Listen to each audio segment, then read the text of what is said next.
All right, welcome back. You know, this is the new generation of workers. They call them Gen Zers, and they seem to have a name or a label for everything, don't they?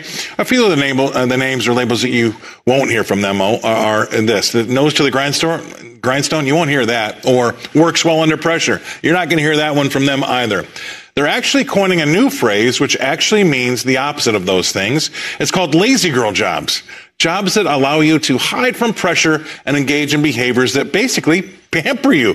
How about yoga, coffee, or a nice walk in the park on a beautiful afternoon? Sounds good. I mean, this generation, under the guise of mental health, it's always under that, is actively looking and now naming a trend that keeps them out of pressure's way. Some blame their parents, while others just simply scratch their heads. Quiet quitting and bare minimum Mondays is getting pushed aside for lazy girl jobs. And it's hard to believe it's actually a thing. But hey, if they can get people on board with this defund the police thing, I guess they can pretty much do anything. And I'm disappointed that this new generation of workers is so averse to pressure. That's how you know who actually can stand out. You'll never get into the CEO's chair without a little pressure. Oh, and yeah, also being on time. That's that too. So two things that used to be a given and have now been elevated to accomplishments, right? Those two things used to be a given. I can't get over that. Does every one of their moods have to have a label and a corresponding treatment to get these coddled kids to the workforce? And my next guest most definitely has an idea or two about this latest trend and label. Please welcome to the show, Rebecca Walser. Rebecca, thank you very much for taking the time. I don't get it. I mean, they always, well, not always, but a lot of times as of late, they do it under the guise of mental health, okay? What are your thoughts here? Because I know you have a lot of folks that you hire. Are you seeing anything like this or hearing about it at least? Yeah, I think we have three generations in the firm. Obviously, we have baby boomers, we have Gen X like myself, and we now have Gen Z, of course, and millennials. So four generations. And, you know, it's sad, Scott, because what did we expect from a society that's giving out participation trophies, you know, for baseball and soccer and everything, whether you're win, lose, or draw?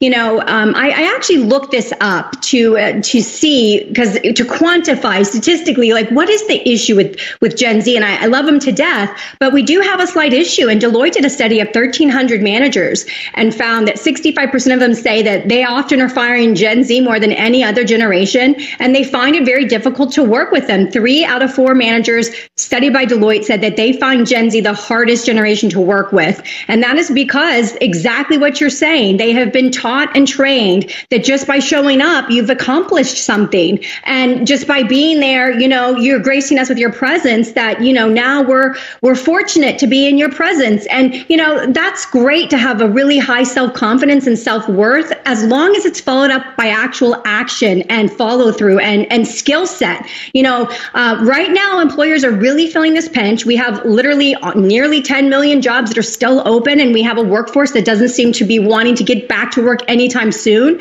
And so that's why Powell has had such a hard time combating inflation, because the labor market is so tight. So we still are getting wage increases, although they're slowing down. But hiring managers will have their day again. And Gen Z, unfortunately, is going to have to understand, if we go into a recession, which I think is inevitable, I don't care what the people are saying, the fundamentals are not there. We will have an economic problem. And I think that might do a lot, Scott, to wake Gen Z up and realize, oh, things in life cost money. I actually do have to work to earn that money. I can't just, the lazy girl job that you can work remotely and then in the middle of the day go to yoga or go get your nails done or go out meet your friend for coffee in the middle of the workday. This is asinine. This is not productive. And we were remote. We had a hybrid schedule. We were only in the office a couple days a week. We had to bring it back to 3 days a week in the office because we saw that the apathy was setting in. And that's what we're in danger of in the United States. And if we compare ourselves as a country to our biggest competitor, China,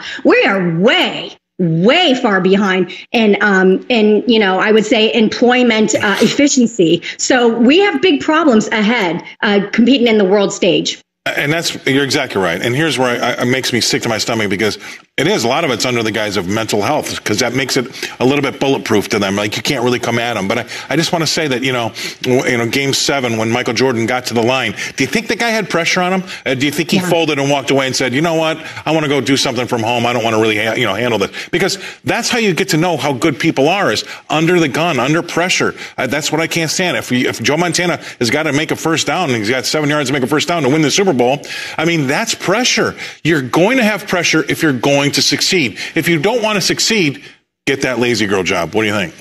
Yeah, I mean, what's the difference between a stone and a diamond? It's pressure. The only thing that delivers beauty I love that. Pressure. It's pressure, pressure, pressure. We are, and we become who we are meant to be when everything's on top of us and we still have to make it count. It's exactly what you said. Michael Jordan to the line, anybody to the line. Tom Brady, you only have so many seconds to make the game-winning play, and you can't do that if you've never experienced work ethic under pressure. And unfortunately, I think this is where Gen Z and the guys of mental health, they haven't wanted to have and accept that pressure, but that's called adulthood. Yeah. Welcome to adulthood, Gen Z. Welcome to adulthood. And they're going to slowly but surely wake up to the fact that people like yourself or people like Michael Jordan, they look for those opportunities to stand out. They want to embrace that pressure because they want to have the success. That's the difference. Give me the bat. I want to be up to bat with 2 outs the bottom of the ninth in the World Series. Those are the people that are going to succeed. I really appreciate you coming on. You are the perfect person to talk to about this. Thank you very much, Rebecca Walser. Come under pressure. That's awesome. I'm going to use that. That's fantastic. All right. Thank you very much. Have a great day. Rebecca Walser coming to us from Florida. All right. Now